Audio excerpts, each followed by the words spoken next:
All right. Good afternoon or good morning or good evening. Welcome, everybody. We're very happy to welcome you to this third installment of the Junior VMACS seminar today, featuring Connor Walsh telling us about Skilled Scalable Services, and Sharat and Fabian, the co-authors, are on the call as well.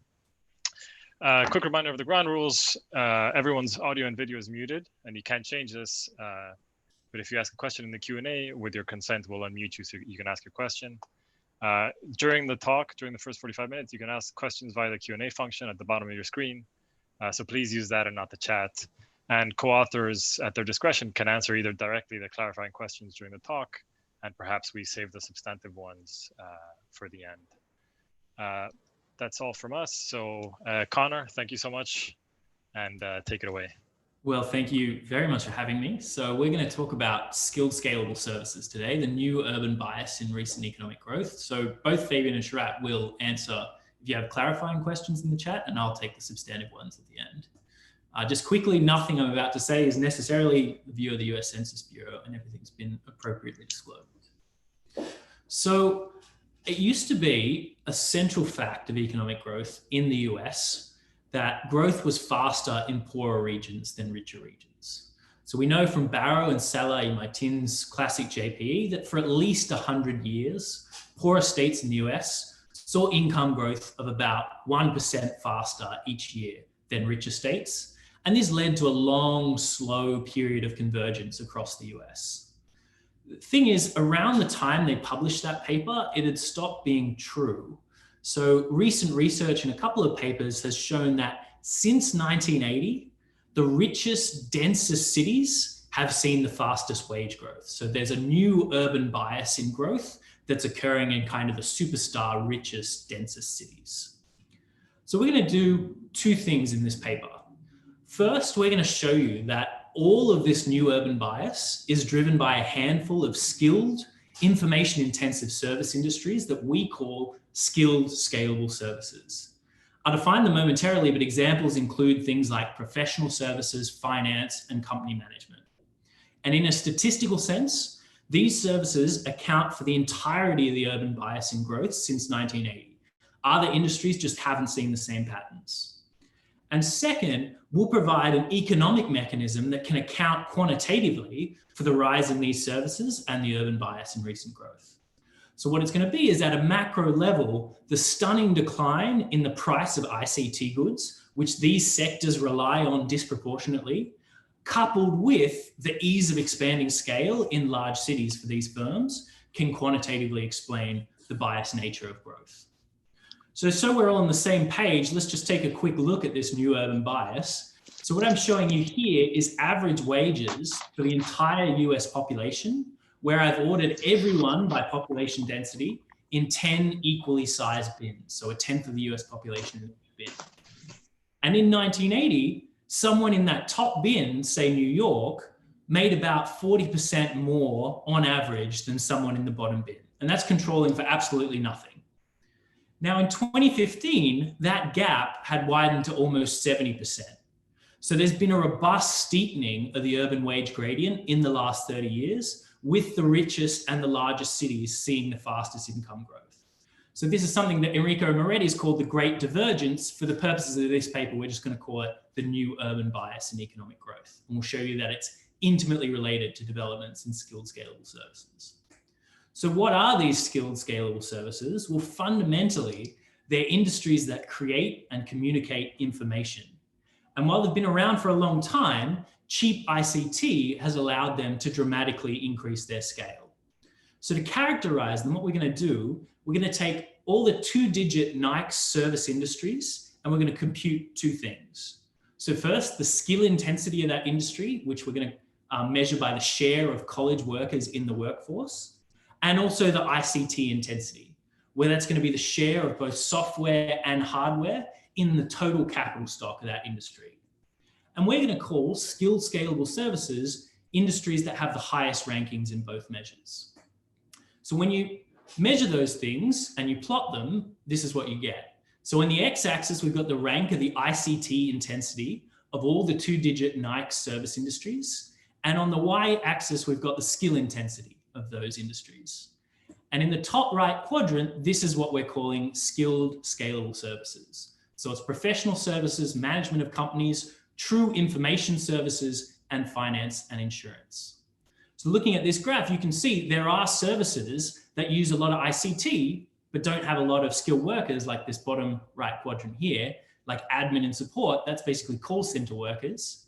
There are a bunch of service workers in education and health that tend to be very skilled, but they don't use a lot of ICT. And then there are other services like retail and food services that aren't very skilled, nor do they use a lot of ICT. So in the time series, actually, these three quadrants look quite similar. The real standout differences come from this top right quadrant. So both skill intensive and ICT intensive. So just to save myself a little bit of time for this talk, I'm going to call skilled scalable services just by the acronym SSS. So whenever you see SSS, skilled scalable services. So returning to that new urban bias, this is all the wages in the US. Now, if I strip out the skilled scalable service industries, which together are about 19% of employment during this period, you get these blue lines. So this is all the other industries, not just service industries, everything in the US, so manufacturing and construction are in there too.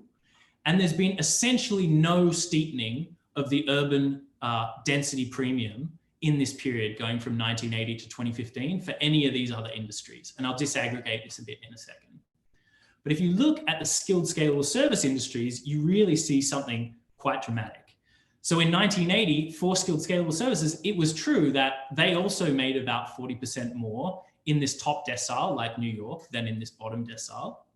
But now in 2015, it's ballooned that premium to about 120%. So just to overlay them for comparison, you can really see quite a dramatic difference. And when you put these two back together, you recover those green lines I was just showing you. So what I'm going to do in the next section is unpack for you what is happening here. And the data I'm going to use to do this are the major US labor market data sets, or some of them at least. So we're going to use the LBD, which is basically administrative data on pretty much every employer establishment in the US from the Census Bureau. And that comes from tax records and the business register. We'll also use the QCEW, so that's payroll and employment for county industry cells. It's public data, and that comes from unemployment insurance program receipts. And we'll also use the decennial census and the ACS. So this is survey data, but there's a legal obligation to respond. And all the things I'm going to show you are quite consistent across these three kind of quite different data sets. So let's first talk about wage growth. So here I'm going to plot the average real wage by major sectoral grouping since 1980. Okay, so gray lines are all the things like education, medical, trade and transport, arts, resources, manufacturing. And what you notice is that most industries are on a very similar trend in this period and have seen wage growth, average real wages, grow by about 30 to 40%, except for one industry. So that's skilled scalable services. And they've seen real wages almost double in this period. So it's just on a completely different trajectory to the rest of the economy in the aggregate. Now, if you look across space, you also see something quite striking. So I'm going to present something like this graph a couple of times, so I'll take a second to explain what I'm doing here. Here again, I've cut up the US population into 10 equally sized bins with a tenth of the US population in each bin. And where that cut is made on the density of the commuting zone in 1980, and I'm holding those cuts constant. And here what I'm plotting is wage growth in that bin relative to the least dense decile for all these industries. And for basically every industry except SSS, you don't really see much systematic bias in wage growth. So, I mean, if you squint maybe, but there's not really much going on that denser places are seeing faster wage growth at the industry level than less dense places. Again, if you look at skilled scalable services, it looks very different. In particular, these top most dense places, so New York and San Francisco and Boston, they've seen on the order of 50% faster wage growth than these least dense places over here. Now, part of this growth reflects rapid and urban bias skill deepening in SSS. So what I'm going to do now is plot the college, non-college worker ratio in the data. So this is kind of a key object of interest in many macroeconomic frameworks.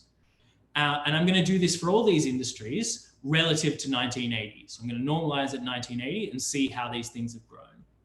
And it's true, every industry has seen skill deepening in this period. So the college non-college worker ratio has risen fairly substantially since 1980, but SSS is just on a completely different trajectory again.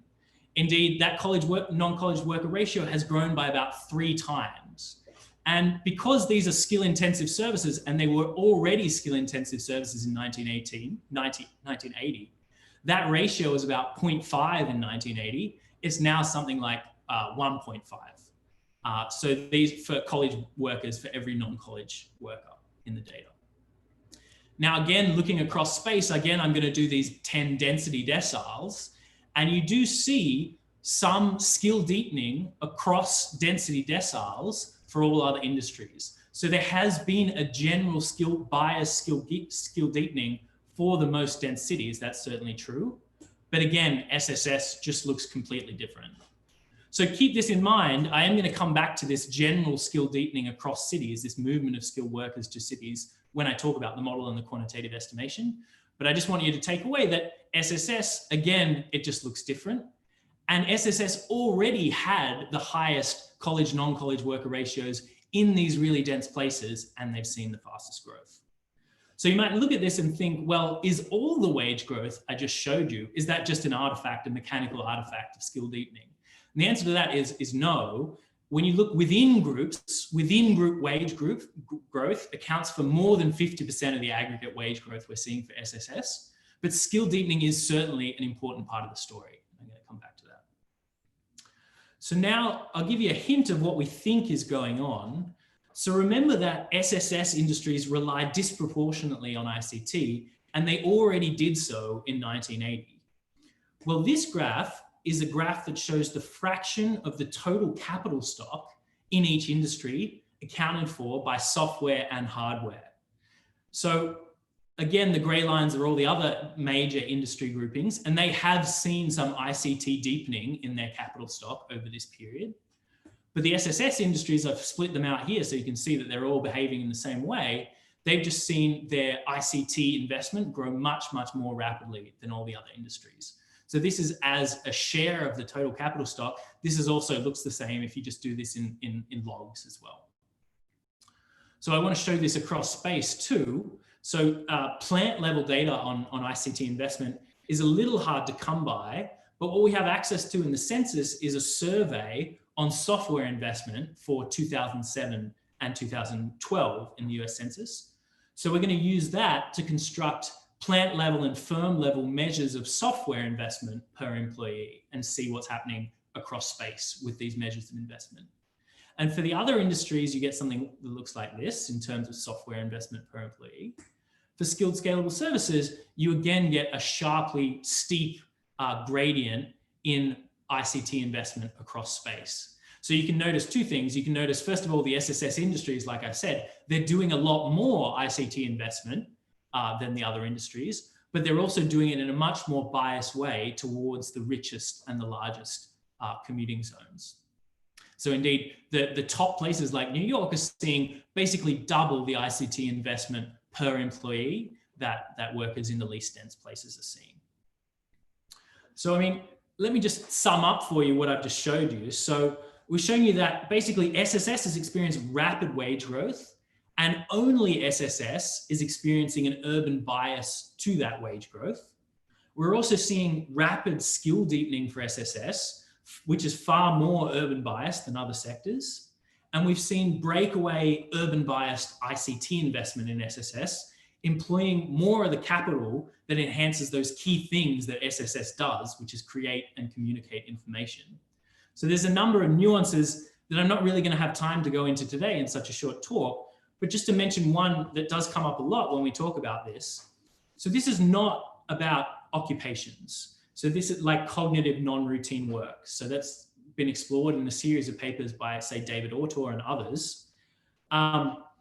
Basically, outside SSS, cognitive non-routine occupations aren't seeing any biased wage growth. So a good example of that is like doctors. So doctors, very cognitively intense, they're non-routine work, but doctor wages and professor wages as well are growing at the same rate across space. So whether you're a doctor in New York or a doctor in kind of rural Ohio, you're seeing the same rate of growth of wages. Whereas that's just not true for the SSS industries and the occupations in those industries. Okay. So that's kind of the first part of the paper, and we go into that in quite a bit of detail, showing that statistically, all of the urban bias in recent economic growth is due to the SSS industries. And we think any theory of the recent urban bias has to grapple with this. So we see that as the first contribution of the paper. Now, the second contribution is to offer a quantitative theory of SSS's breakout growth, starting from its patterns of ICT investment. So our jumping off point is basically a very successful macro literature explaining skill-biased economic growth and investment-specific technical change. And this literature, this macro literature, has shown that with falls in equipment prices, capital equipment prices, along with empirically plausible aggregate substitution elasticities between high and low skilled labor, you can largely account for the aggregate increases in the skill premium in the data. So the key paper there is, of course, Corv, Cressell, Ohanian, Rios-Rule, and Violante there at 2000 Econometrica. So given as I'm going to show you now, almost all of the fall in equipment prices in the data is actually falls in ICT prices. This becomes particularly pertinent for SSS, which relies most heavily of any industries on ICT technologies. So can we go from there to thinking about the role of SSS in the new urban bias? So what does equipment price declines look like in the data? Many people are aware of this, but just so we're all on the same page, we've just taken the non-residential price equipment index from NEPA and plotted it relative to the CPI. So you see some pretty substantial declines in the price of non-residential equipment since 1980. Now, 3 of the 4 components of that index, like industrial equipment, transportation equipment, and other, they're seeing declines, but they're pretty modest compared to the CPI. Really, what's driving the dramatic falls in non-residential equipment prices is basically all ICT. So just the raw NEPA series has seen a decline of around 20-fold in the price of ICT since 1980. So there are some hedonic adjustments that go into that. They're not perfect. And in fact, if you use, say, Robert Gordon's measures, this price decline is even more dramatic for ICT. And it's really driving the investment-specific technical change. If you look at software as well, I'll just skip to that quickly. You see something very something very similar. So this is the price of the intellectual property price index, which is also kind of a component of capital. And there's 2 of the 3 components of that are R&D and entertainment, and they look roughly similar to the CPI. Software, again, has just seen kind of dramatic falls in their price index, and that's driving a lot of that decline in intellectual property prices. So, I mean, our theory of what's going on with SSS starts out from thinking about what ICT actually does for SSS. So remember, these are finance companies, management headquarters, professional services like architecture and management consulting, and also true information companies like data processing and telecommunications. So cheaper ICT allows these companies to increase their scale or the amount and quality of information they produce for a given workforce size. So for example, it allows banks to write more loans for a given number of loan officers, allows architecture firms to develop, say, better computer-assisted designs, legal firms to search volumes of precedent in an instant where they couldn't before. And of course, companies like Dropbox to scale up their storage space, and of course, Google to produce better search algorithms for a given number of engineers at Google. So in the model we're going to use to think about this, we're going to think about ICT as having a fixed cost component that leads to a lower marginal cost of supply on the labor side. So making it easier to scale up the size of the firm for a given number of workers. And we're going to think about, we're then going to think about the role that dense cities play interacting with this investment and being complementary to scale for information intensive SSS firms. So if you look in the data, SSS has always been overrepresented in large cities. So employment shares of SSS in New York are much, much higher than they are in kind of, let's say, Toledo, Ohio, long before the advent of cheap ICT. And if you think about it, this reveals kind of a productive advantage. There's a reason why SSS is locating in these dense urban environments for these industries. So in the model, we're going to model two ways that have been explored in the urban literature that can rationalize this productive advantage. So we're going to think about market access costs first, in that it's easier to sell professional services to other firms if you're surrounded by lots of other firms in larger markets. And the second is going to be hiring costs. So particularly for the high skilled labor that SSS industries rely on so heavily. So if you're going to think about it, if you're going to hire like undifferentiated line workers or burger cooks, you can pretty much do that anywhere. You can get as many as you like. But if you want specialized high skilled labor like engineers, or more particularly you want like 1,000 engineers, it's much easier to find them at the firm level if you're in a dense metropolitan area. So this is commonly what firms like Amazon actually say when they're choosing new office space for their high skilled workers. It's crucial to be where they are to get them in large quantities. And the last thing we're going to do is think about ICT, the role of ICT in changing the relative productivities of workers at different scales. So it could be that adding another high skilled worker versus a low skilled worker at a firm with like 1,000 employees versus a firm with 10 employees is just very different. So this will be a key difference of our way of thinking about the role of ICT compared to kind of the standard core of macro framework. And I'll tell you why we do this in just a second. But how we're going to model this, we're going to model this by having every firm in SSS have a non-homothetic CES where they can employ both high and low skilled labor, so H and L for high and low skilled labor, to produce their output, okay? Now, this non-homothetic CES output is actually going to be the solution to this equation because the relative productivities of high and low skilled labor can depend on the scale of output itself. Okay, so output is going to be implicitly defined as the solution to this equation. Now, each firm also has a productivity term, this A, where productivity is made up of two components. So productivity, there's going to be a fundamental component, this AI, and there's also going to be a component where you can invest in ICT to improve your productivity and scale up the size of the firm. So to invest in ICT, you're going to have to pay a fixed cost C, and then you can choose the amount of ICT capital you want, K, at just a unit price P. And that unit price P is going to be kind of the central object of our analysis. And lastly, there are going to be these local scaling up advantages. So firms are going to pick a place to locate, and these locations are going to differ on two dimensions that firm cares about. So first, that market access cost. That's going to be a unit cost for selling your output that could differ across space. And also a hiring cost. So every unit of high skilled labor you hire, you're going to have to pay an extra hiring cost in units of labor, where that's indexed by theta R. And R is our subscript for region here. Okay. So, I mean, normally you might think about these advantages actually being endogenous to local populations and firms. But we're going to see for this paper how far we can get by treating them as fixed location characteristics. The answer is pretty far. So, I mean, give us some rope with this.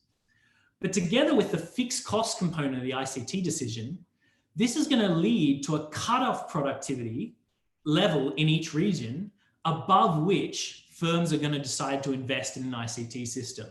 And this cutoff is going to be lower in regions where these local scaling up advantages are better. So local hiring costs are lower and local market access costs are lower. So the rest of the model, I'm just going to sketch this out kind of briefly, and we can go into more detail if you like. But basically, we need to specify how workers are going to move across space and across industry. So for sectors, we're going to assume that preferences are such that both type of workers, high skill and low skill workers, are going to choose the sector they want to work in according to the relative wage in that sector and the location they're living in, and some sectoral amenity D, where that indexes utility or disutility of working in SSS. Similarly, they're going to choose locations in a very similar way. Both type of workers are going to choose their locations depending on the expected log wage in that location, where the expectation is taken over this sectoral choice, with some elasticity. There are going to be two elasticities, one sectoral and one spatial. And they also may care about amenities, these Bs. So how nice it is for a worker to live in a particular place. So these are just very standard logit choice functions that can be rationalized off kind of standard government preferences. And the last thing we need to specify is kind of, well, the firms choose where to locate and they choose how much to produce. So we're going to think about where firms actually come from. We're going to specify a fixed entry cost for firms that they have to basically buy a building in the location that they want to locate in, and then they can produce as much as they want to produce. And that building is going to be supplied by a competitive construction sector. So I'm skipping the details of that, but basically what this gives you is a free entry condition where the number of firms in a sector and in a location is just increasing in the expected profitability of setting up in that location, okay? So I know this is an equilibrium condition. This is kind of non-standard to put this in the setup of the model, but yeah, just give me some rope on that one because I've kind of haven't got that much time. So now I just want to discuss briefly the mechanism. So what's going to happen when you change ICT prices in this kind of model? So first, if you think about average productivity of firms, SSS firms, in a location R, well, that's going to be consisting of two components. So first, there's going to be an average over the fundamental productivity of all those firms. And we assume that fundamental productivity distribution is just spatially invariant. But second, there's going to be a component coming from the ICT investment decisions of firms, and that is going to differ across space. So you're integrating above that cutoff level of ICT investment, where that cutoff level depends both on the region and the price of ICT. So cheaper investment, ICT investment, is going to make it easier to adopt ICT, and more firms are going to do it. So you can see from this expression that a change in P, that ICT capital price, is going to have two effects, okay? First, it's going to affect all the inframarginal firms, people who are actually already above the cutoff. They're going to intensify their ICT investments, and there are more of these ICT adopters in locations that already have good locational advantages, so low hiring costs and local market access costs. And there's going to be a second effect on the cutoff itself. That adoption cutoff is going to change. And the size of that effect is going to depend on the productivity distribution. But for example, if you just assume like a Pareto distribution, that's also going to be a stronger effect in places that have lower hiring costs and lower market access costs, which tend to be larger. So that's how you get a uniform decline in P, just an economy-wide aggregate decline in ICT capital to give you spatially biased labor demand growth, okay? And that's, of course, very different to what a standard core production function would give you. So there, if you think about ICT capital in the core model, ICT investment is only going to depend on the ratios of capital prices and high skill wages. And if the capital price is just falling at the same rate everywhere, there's going to be no spatially biased shift in the labor demand function. Here, local labor demand for fixed wages is going to rise more in places with better scaling advantages. Now, under certain conditions, that's going to give you urban biased economic growth. So what are those conditions? Well, here I'm showing you just a simple representation of how that urban wage density premium is actually realized in the equilibrium of the model. So imagine you've got two places, red and green, and they both have a different labor supply function, where the only difference is that amenity term. It basically acts as a shifter of the labor supply function, and different labor demand functions, where the differences are coming from those local advantages, hiring costs and market access costs. The urban wage density premium is basically going to be the locus of equilibrium points across all these different markets. Now, if you have a shift in the labor demand function that is biased towards places that were already nice places to live, then you get an increase in the urban wage premium. Okay, so basically if this blue line shifts more in places that already had lower intercepts in the labor supply function, so places that are already places workers want to live, you get a steepening of the urban wage gradient. So this is just a simple example for 2 regions. The claim is, of course, more general than that. So far, that's been how you get spatially biased labor demand growth in the SSS sector. But of course, we said part of that new urban bias is about skill deepening as well. So it's not just about general labor demand, it's also about high skill labor demand changing. So when you take the non-homothetic CES production function, you can show that relative marginal products at the firm level are going to satisfy this equation in logs. So the log ratio of the marginal product of high skill labor to low skill labor is going to depend on the actual ratio of labor supplies, so high skill to low skill labor at the firm. It's going to depend on technology terms, so fundamentally the productivity of high skill versus low skill labor, some invariant term. But it's also going to depend on how big that firm is, the scale of output of that firm. And if this epsilon H is different to this epsilon L, say epsilon H is larger than epsilon L, then you're going to find that the relative marginal product of high skill work is increasing in larger firms. So say in larger firms, you just don't need as many low skill workers as you do kind of high skill engineers to produce the same level of output. Now, if these epsilons are 0, then you just recover the standard CES production function. Okay, so this is a generalization of the CES. Now, this is going to create a role for skill deepening in explaining the new urban bias. So when output goes up in a biased way, because of ICT investment occurring in a biased way, output of firms are going to rise relatively more in these dense urban areas with good scaling advantages. And then relative marginal products are going to change in a biased way in these places. So that's basically the intuition of the mechanism that we build into the model. Now we're going to take this quantitatively seriously and take it to the data and say, how much can this explain of the patterns that we've seen? So what we're going to do is we're going to treat the fall in ICT prices as just exogenous, okay? So this is some deep fall in the cost of ICT technology, which is coming from, say, Moore's law. And that's just independent of the state of the aggregate economy. What we're going to do is we're going to begin with the calibrated model in 1980, and we're going to trace out the general equilibrium response of all locations, industries, and workers to this one uniform decline in price everywhere. And we're going to assess the role of that ICT price in explaining bias growth. So what's going to determine the response in the model of that to that fall? Well, there's a couple of things. First, we're going to basically recover measures of local scale advantages in market access costs and hiring costs in such a way that rationalizes the data in 1980. So given we've got all the other parameters in the model, we're going to exactly match the cross-section of 1980 in the data for both high skill and low skill work, SSS industries and non-SSS industries across space. Okay.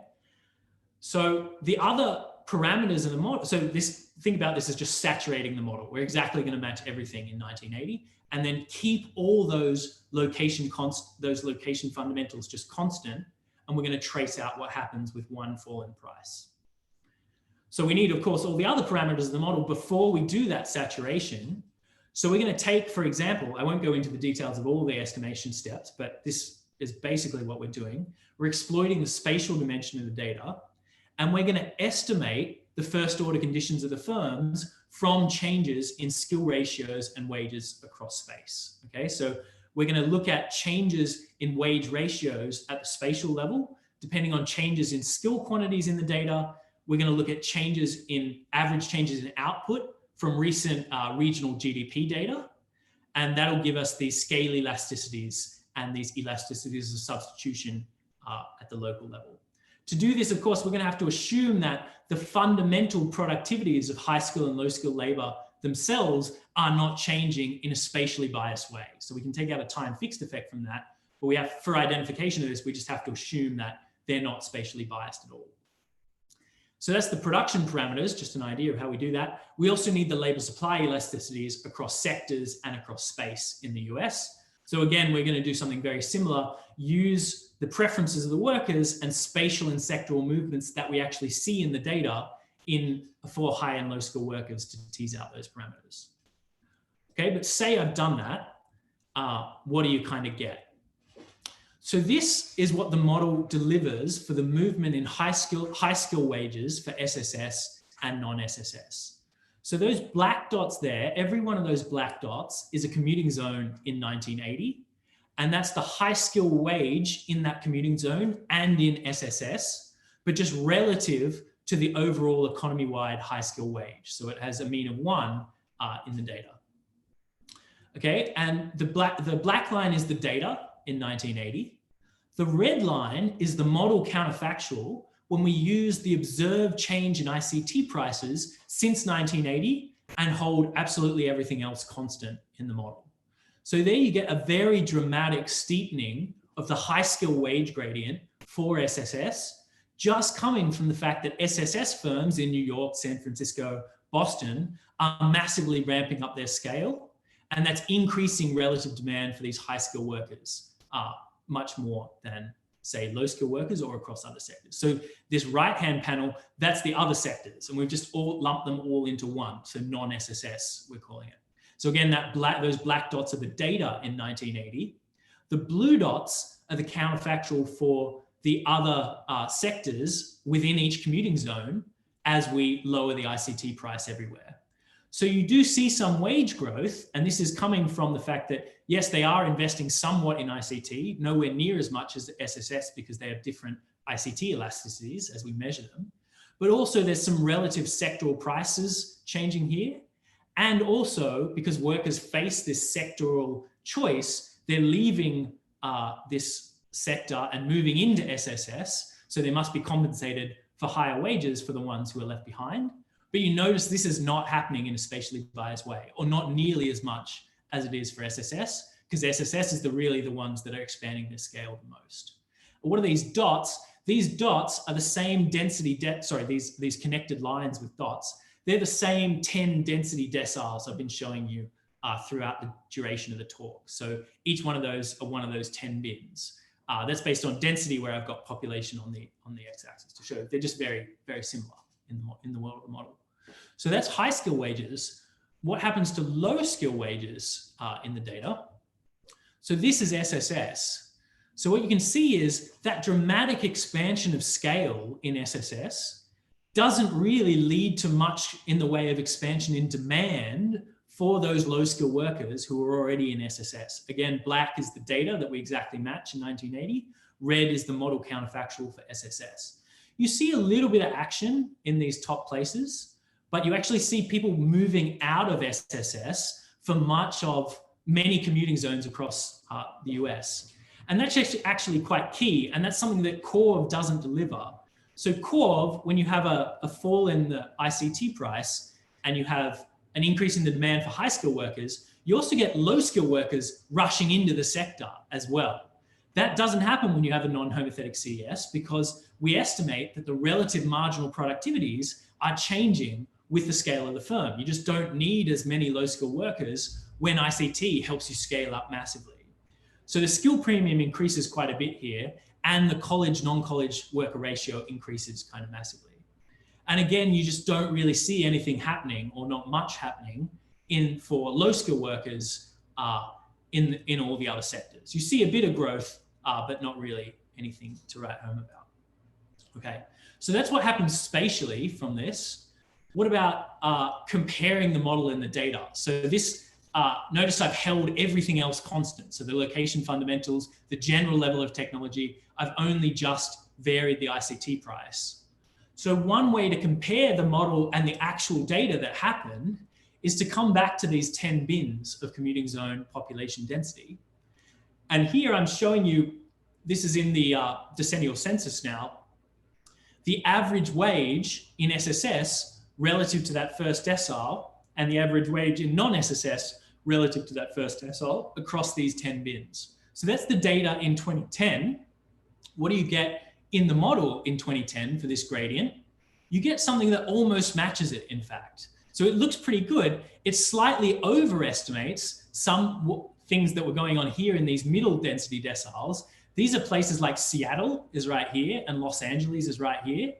The model thinks these places should have actually done better than they did. They did quite well, but the model overestimates this middle part of the density distribution, but does actually quite well in matching kind of what happened in San Francisco and Boston and New York.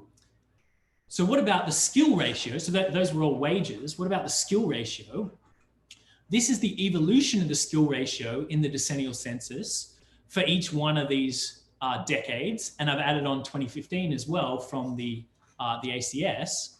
So this is just showing kind of what I already showed you before, that the college non-college worker ratio has risen like 3.5 times in SSS in the aggregate. For non-SSS, it's been kind of less than 2. The estimated model gets this pretty much exactly right. In fact, we see pretty much the movements across sectors that we'd expect from the wage changes that are being generated by the falls in ICT prices, and nothing else going on. So the relative disutility of SSS not changing, just the relative wages. What we kind of miss is what's happening across space with the skill ratio. So remember I said, keep this in your mind, we have seen some general skill deepening that's happening in a biased way across other sectors.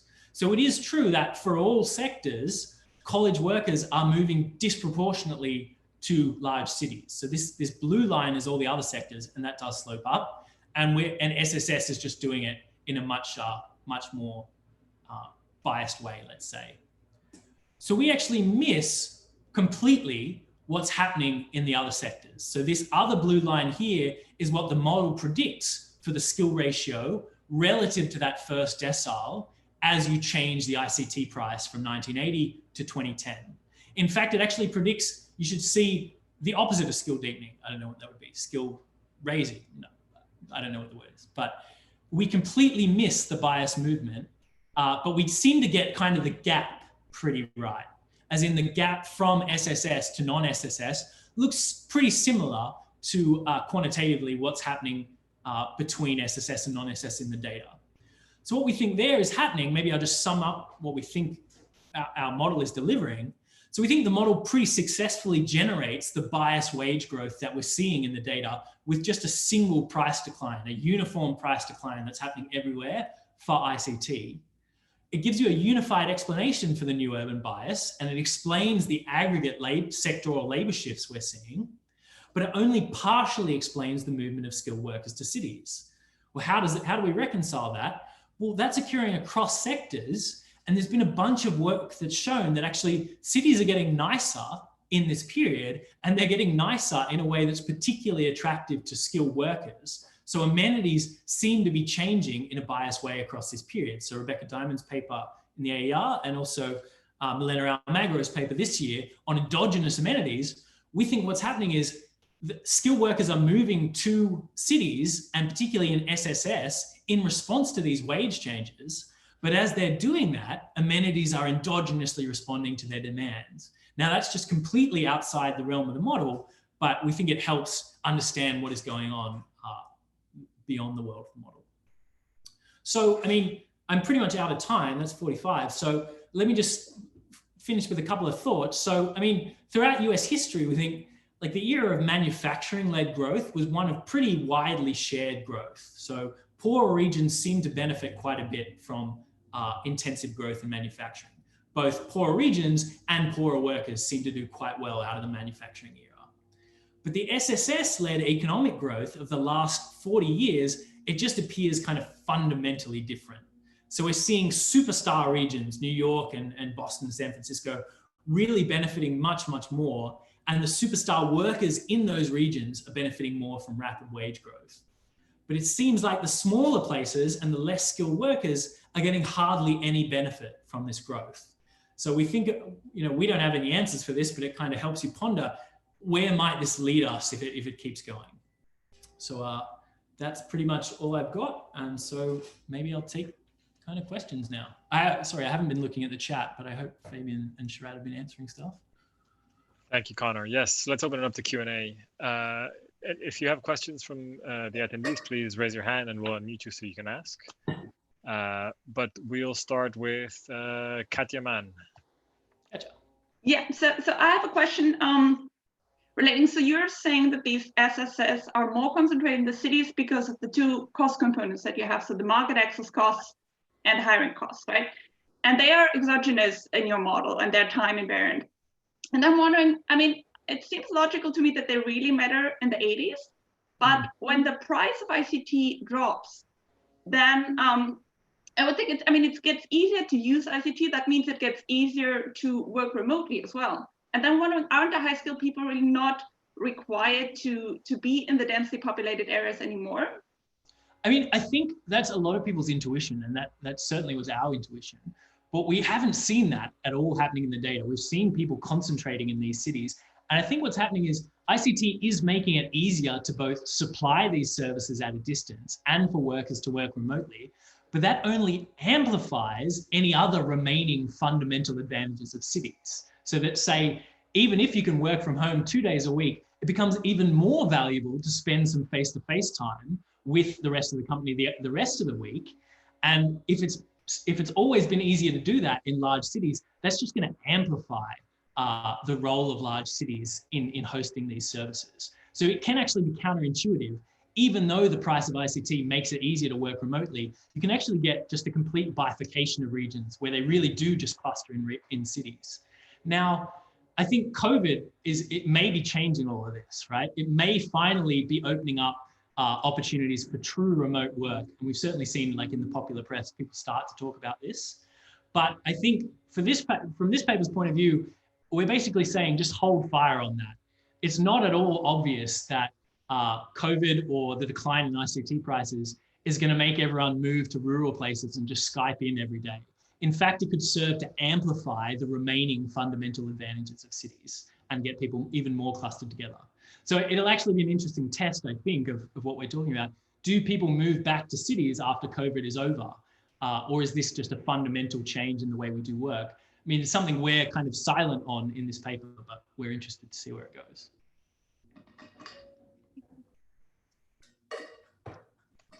Corina Bohr? I really enjoyed this. I have a few questions. Please. One is about estimation. So in the estimation, you said that you have to assume that the productivity of different kinds of skills doesn't change in a way that's space biased. So I was wondering whether this can accommodate things like agglomeration effects, which papers in this literature have put forward specifically in trying to understand the same kind of wage divergence across space.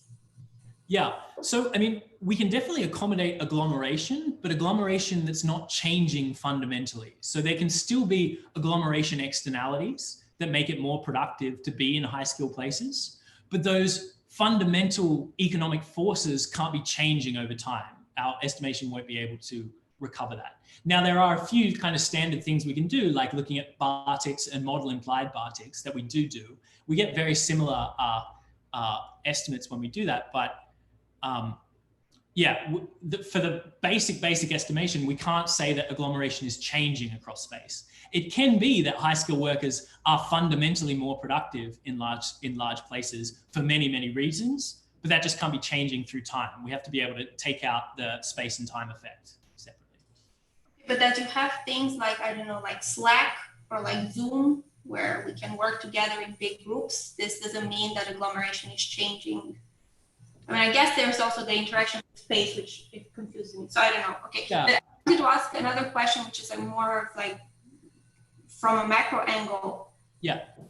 Because you mentioned all of this stratification of the data by space, by education and stuff. I'm wondering at a more aggregate level, whether your model matches things like the labor share in these types of industries that you're looking at, the SSS types versus the other types and so on, because there are papers that have linked IT investment with firm size, with labor share and things like that. Yeah, no, I think that's completely fair. So, I mean, one of the things we do target for our calibration that I didn't mention is the labor share at the firm level in SSS and non-SSS. But we hold that parameter constant when we're doing the ICT prices. We haven't really looked at what happens to the labor share yet. I imagine it's going to decrease the labor share essentially, but I can't tell you right now how much it's going to decrease the labor share or if that's at all plausible. But we do match it in 1980, but we haven't looked at how it changes in the aggregate time series. Any questions from our audience today? We seem to have a very shy audience.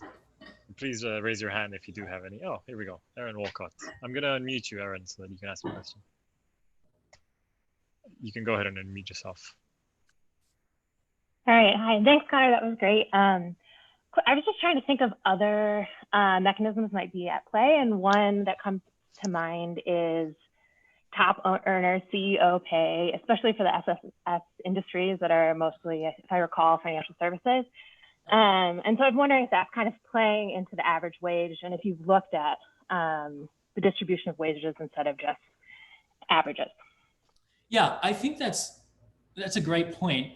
I mean, the data sets we're working with are a little limited in that sense. So the decennial census is top coded. So we can't really see like the explosion in CEO pay. So that's mechanically, that's actually not affecting the wage growth that we're showing because it is top coded at the top of the distribution. For the LBD and the QCEW, they're like average establishment level wages. So, I mean, they are a bit more micro than the firm and the CEO is going to be in there, but yeah, we can't actually see dispersion within establishments with the data we've got. I mean, we'd love to be able to use some of the more matched employer-employee data sets like the LEHD, but we don't have access to that for this project.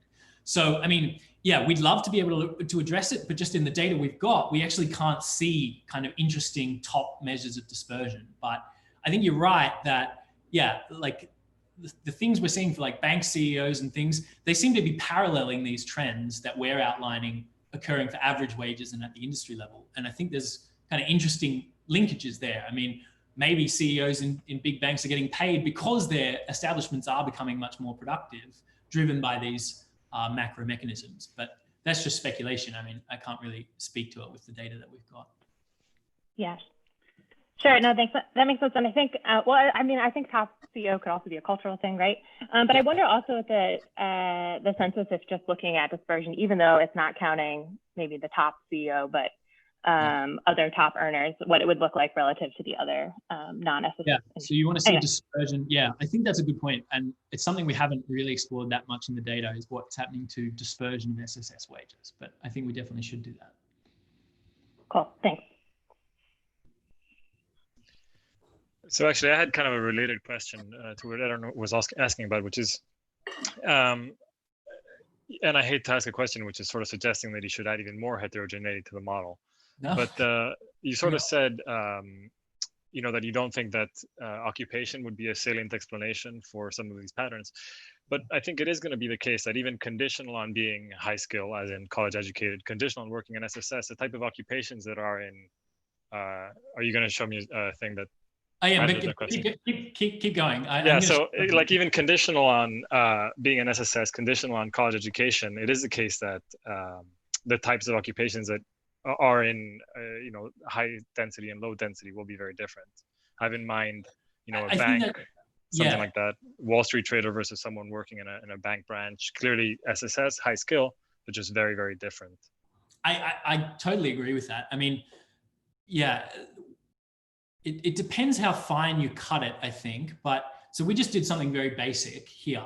So what I'm showing you here is this same kind of plot, wage growth relative to the first decile, where I'm splitting SSS by cognitive and non-cognitive routine occupations and non-SSS by cognitive non-routine and non-cognitive non-routine workers. But we haven't touched these classifications. These are just the standard classifications in the literature. I mean, what we're seeing kind of looks like actually it's really all just SSS. And in fact, the non-cognitive non-routine occupations, for whatever reason, seem to be doing actually better in SSS than the cognitive non-routine. And when you just split out the other industries, you just really see no difference in biased wage growth. So at like at a high level, this classification of cognitive non-routine with routine doesn't seem to be doing much. But yeah, I agree. That's hiding a lot of heterogeneity, like, you know, hundreds of occupation codes that we should probably dig into and see where some of this is coming from. Okay. Yeah, no, thanks. That makes sense. Kieran, you had a question? Hi, Connor. Yeah, great question. Sorry, great presentation. Yeah, so my question was, how seriously do you think you take the fixed cost specification that you plug in there? Because perhaps from some of the graphs, you can kind of see that maybe there's this like more kind of exponentially increasing thing going on as the patterns kind of get stronger even as you go up the commuting densities. Whereas maybe in your results, which I guess is the function of the fixed cost, you basically seem like you get a jump halfway up the distribution around 5, and that's why you kind of get too much in the 5 to 6. And whereas you kind of get 2 levels, maybe that's not quite what's going on, but there's a flavor of that. Is that that could well be what's going on. I mean, I haven't explored it in that kind of detail, but yeah. So, I mean, what we're doing with the fixed cost is we're using it to rationalize the level of the ICT capital stock in 1980, given the price we observed for ICT capital in 1980. So the model kind of just tells us what that should be, but it is very stark. I agree. It's like, well, in each location, there's the same distribution of firms, different cutoffs, but there is only one cutoff. So, I mean, that's just what it is. And as the ICT price changes, that cutoff is going to shift, but it's just going to shift in a very stark way. So in fact, yeah, like I was saying when I was talking about the mechanism, as the ICT price falls, the effect is going to be strongest where there are already lots of firms above the cutoff. And as that cutoff keeps falling, the effect is going to intensify more and more for a constant decline in the ICT price. But yeah, no, that cutoff is the same across firms, and we're probably missing like a decent amount of heterogeneity in who does and who does not adopt ICT. Cool. Thanks, Connor. I think we have time for one more. So we're going to go back to Corina. Yeah. Sure. Okay, so I want to add this.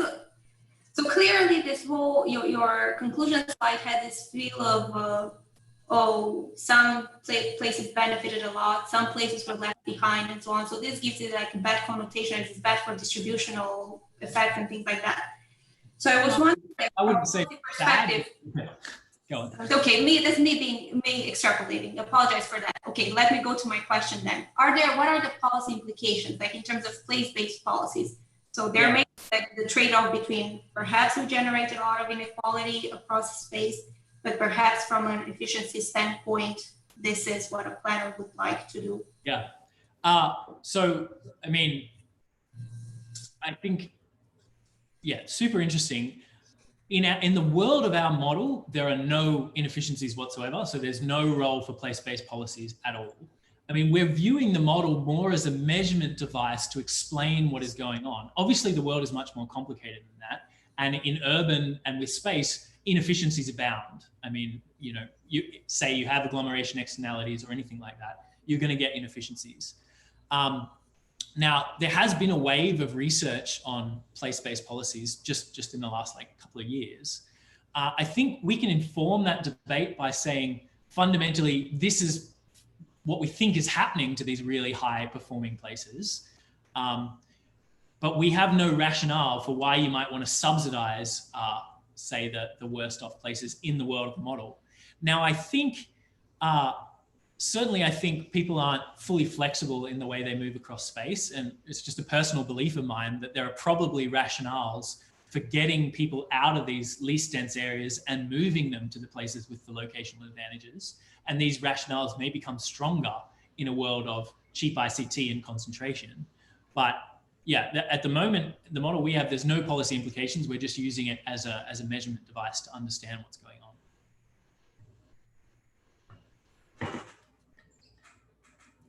All right, any more questions from our audience? I don't see any hands. Okay, so why don't we wrap up there? Thank you so much, Connor, for a great presentation and discussion. Thank you, Sharat and Fabian, for joining us also, and of course our audience. And please join us again next Tuesday for the next installment. Fantastic, thank you. Bye, everyone.